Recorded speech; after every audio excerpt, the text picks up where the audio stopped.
काँग्रेसचे नेते आमदार धीरज विलासराव देशमुख आज आपल्या ऑफिसमध्ये आपल्या बाप्पाचं दर्शन घेण्यासाठी इथे आलेले आहेत। धीरजजी, खूप खूप स्वागत तुमचं।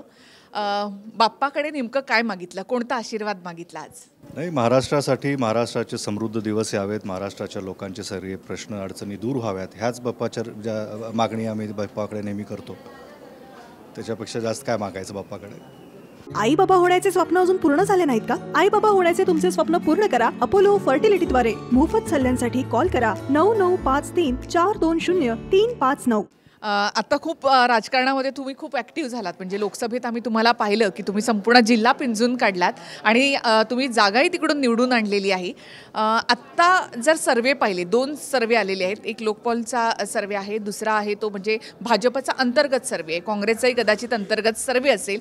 तर या सगळ्या सर्वेमध्ये जर आपण पाहिलं तर साधारणतः महायुतीला 115 जागा ह्या दोन्ही पोलमध्ये दाखवण्यात आलेले आहेत, म्हणजे त्याच्यामध्ये भाजपला 60 ते 65 ही रेंज आहे। आणि या सगळ्यामध्ये काँग्रेस मात्र कुठेतरी लीड घेताना दिसते या सर्वेमध्ये सुद्धा। तर तुमचा नेमका अंदाज काय? नाही, लोकांनी लोकसभेमध्ये देखील इंडिया आघाडीला जे कौल दिलेलं आहे आणि त्याच्यामध्ये महाराष्ट्रामध्ये काँग्रेसला महाविकास आघाडीच्या माध्यमातून ज्या जागा आम्हाला मिळाल्या की जेवढ्या आम्ही जागा लढला, आमचा स्ट्राईक रेट चांगला राहिला, पवारसाहेबांचा स्ट्राईक रेट चांगला राहिला, उद्धव साहेबांचा, एकंदरीत महाविकास आघाडी ज्या एकजुटीनं लढली, इंडिया अलायन्स एकजुटीनं लढली आणि तोच ट्रेंड आम्हाला पुढेही विधानसभेच्या निवडणुकीकडं जाताना दिसतोय। आणि फक्त महाराष्ट्र म्हणूनच नाही, आपण हरियाणा बघा, जम्मू काश्मीर जरी बघितलं, ज्या निवडणुका लागलेल्या आहेत, सगळीकडे एक इंडिया आघाडीचं वातावरण की लोकांच्या हिताचं सरकार आणि लोकांच्या प्रश्नांवर लढणारं सरकार आणि लोकप्रतिनिधीला हवेत, असं एक एकंदरीत ट्रेंड इंडियामध्ये, भारत देशामध्ये काश्मीर ते कन्याकुमारीपर्यंत आपल्याला दिसतो आणि महाराष्ट्रही काही वेगळं नसणार आहे। पण भाजपकडे किंवा महायुतीकडे पण लाडकी बहीणसारख्या योजना आहेत, ज्या लोकांमध्ये काहीशा प्रभावी ठरताना सुद्धा दिसत आहेत।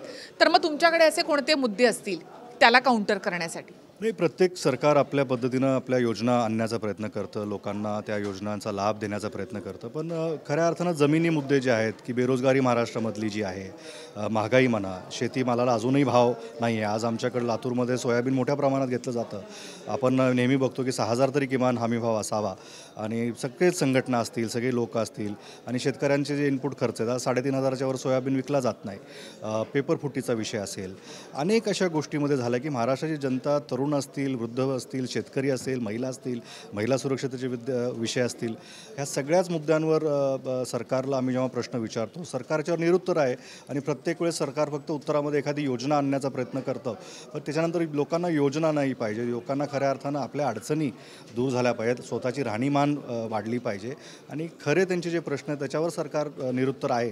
हेच मुद्दे घेऊन आम्ही निवडणुकीसाठी पुढे जाणार आहोत। सध्या मराठवाड्यामध्ये जरांगेंचा मुद्दा आहे, म्हणजे जरांगेंनी म्हटलेलंच आहे की ते आमदार पाडतील किंवा मराठा आरक्षणासंदर्भात तुमची भूमिका तुम्ही स्पष्ट करा। तर त्याचा कुठेतरी परिणाम होईल असं काही वाटतं का? नाही, प्रत्येक राज्यामध्ये सध्या आरक्षणाचे मुद्दे असतील, तर मराठा आरक्षण असेल, ओबीसी वर्ग असेल, की प्रत्येक वर्गाला आपापल्या पद्धतीनं आपला न्याय मिळाला पाहिजे आणि आम्ही नेहमी काँग्रेसची भूमिका ही राहिलेली आहे की सगळ्यांना बरोबर घेऊन जाणं असेल आणि सध्याच्या विद्यमान सरकारनं जे काही आश्वासनं त्यांना किंवा समाजाला दिले असतील त्याच्यावर त्यांनी खरं उतरलं पाहिजे आणि विधिमंडळात असेल किंवा विधिमंडळाच्या बाहेर असेल, जेव्हा जेव्हा त्यांनी समाजासाठी सरकारला किंवा विरोधी पक्षाला एकत्र आणलं, त्यावेळेस सकारात्मक पद्धतीने विरोधी पक्षाने समर्थन केलं। विधिमंडळात आपण एक दिवसाच्या अधिवेशनामध्ये मराठा आरक्षणाच्या मुद्द्यावर तोही आरक्षणाचा मुद्दा पार केला आणि त्याच्यानंतर सरकार कुठेतरी त्याच्यामध्ये जे त्यांनी त्या समाजाला सांगितलं असेल त्याच्यावर काही खुलासा नीट करत नाही आहे किंवा जे काही अधिसूचना त्यांनी काढल्या असतील त्याची अंमलबजावणी त्यांच्याकडून नीटपणे होताना दिसत नाही आहे आणि कुठेतरी त्याच्यामुळंच हा तणाव प्रत्येक समाजामध्ये वाढतोय का किंवा हा असा वाढवत ठेवायचा आहे का? खऱ्या अर्थानं सरकारवरनी त्याच्यावर स्पष्टीकरण नीटपणे दिलं पाहिजे। धीरजजी, तुम्ही तरुण आहात, म्हणजे तुम्ही लोकांमध्ये पोचता, युवकांमध्ये जाता। आज महाराष्ट्रामधलं एकूणच जर राजकारण पाहिलं तर तरुण वर्ग त्याकडे कसं पाहतो? तुम्ही एक तटस्थ म्हणून याचं उत्तर द्या। नाही, तरुण वर्ग नेहमीच राजकारणाकडं एक अपेक्षेनं पाहतं की त्यांचे स्वप्न त्यांनी जे पाहिलेली स्वप्न असतील किंवा त्यांना त्यांच्या आयुष्यामध्ये काय साध्य करायचं आहे आणि त्याच्यामध्ये सरकार किती सकारात्मक पद्धतीनं त्यांच्यासोबत राहणार आहे, त्यांच्यासाठी नोकऱ्या येणाऱ्या काळामध्ये असतील, त्यांना मोठे साधनं उपलब्ध करून देणं, शिक्षणाच्या चांगल्या सोयी व्यवस्था उपलब्ध करून देण्याच्या असतील, ते एक ॲस्पिरेशनल तरुण महाराष्ट्रातला नेहमी आपण पाहिलेला आहे आणि बरंच काही महाराष्ट्र तरुणांनी अचीवही केलेलं आहे. येणाऱ्या काळात त्यांना अचीवही करायचं आहे आणि त्यांची स्पर्धा ही जागतिक पातळीवर आहे. फक्त आपलं राज्यामध्ये किंवा देशामध्ये किंवा तालुक्यामध्ये नाही, पण महाराष्ट्राचा तरुण हा एक ॲस्पिरेशनल तरुण आहे आणि त्याच्या अपेक्षा साधण्यासाठी सरकारकडून काय चांगल्या पद्धतीनं होऊ शकेल आणि सरकार किती चांगला प्लॅटफॉर्म त्यांना उपलब्ध करून देऊ शकेल. अलीकडे आपण बघतोय की महाराष्ट्राची गणना म्हणा ती खालावत चाललेली आहे. एका वेळेस एक प्रगत राज्य म्हणून आपण नेहमी पुढं राहायचो, देशामधल्या पहिल्या क्रमांकावर आपलं राज्य राहायचं, म्हणजे शिक्षणामध्ये असेल, औद्योगिक याच्यामध्ये असेल, इंडस्ट्रियल डेव्हलपमेंट असेल, टेलिकॉम डेव्हलपमेंट, अनेक गोष्टीमध्ये. पण आता अलीकडच्या काळामध्ये आपण तो रँक कुठेतरी गमावलेलो आहे का आणि मग ही निराशा कुठेतरी येणाऱ्या काळामध्ये महाराष्ट्राला परत त्या उंचीवर न्यायचं असेल तर हीच तरुणाई येणाऱ्या काळामध्ये महाराष्ट्राला पुढे घेऊन जाईल आणि त्यांची अपेक्षा जी आमच्याकडून किंवा राज्यकर्त्याकडून असते, सरकारकडून असते, ती आम्ही किती चांगल्या पद्धतीनं पूर्ण करतो आहे किंवा त्यांचे प्रश्न समजून घेतो आहे का, त्यांना जे हवं आहे ते आम्ही त्यांना देऊ शकतो का. शेवटी आम्ही एक डिलिव्हरी मेकॅनिझम आहोत. त्यांच्या अशा अपेक्षा त्या विधिमंडळाच्या माध्यमातून आम्हाला पूर्ण करायच्या असतात किंवा जर सरकारमध्ये आम्ही असतो तर सरकारच्या माध्यमातून पूर्ण करायच्या असतात. शेवटी त्यांच्या अशा अपेक्षा आम्ही डिलिव्हर जर चांगल्या पद्धतीने करू शकलो तर तेच येणाऱ्या काळामध्ये आम्हाला अजून जास्त चांगल्या पद्धतीने करायचं आहे असंच मी त्याला म्हणू शकेन. महाविकास आघाडीचा मुख्यमंत्रीपदाचा चेहरा कोण असेल आणि जर काँग्रेसचा मुख्यमंत्री बनवायचा झाला तर मग त्यांचा चेहरा कोण असेल?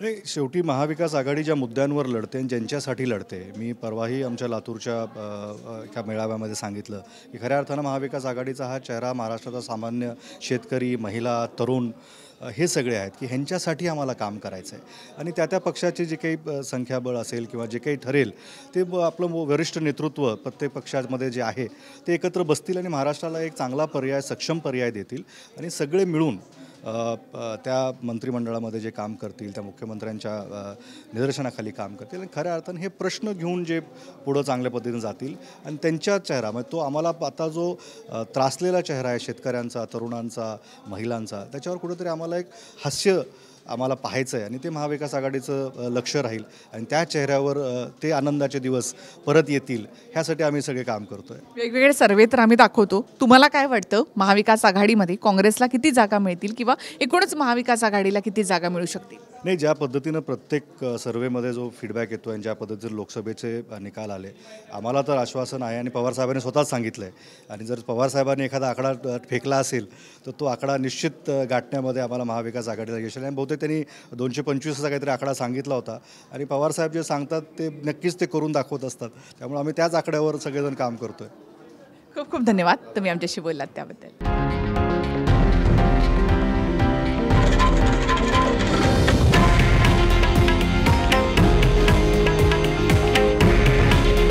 हे आहे देशातील नंबर 1 न्यूज नेटवर्क आणि आपण पाहत आहात TV9 मराठी.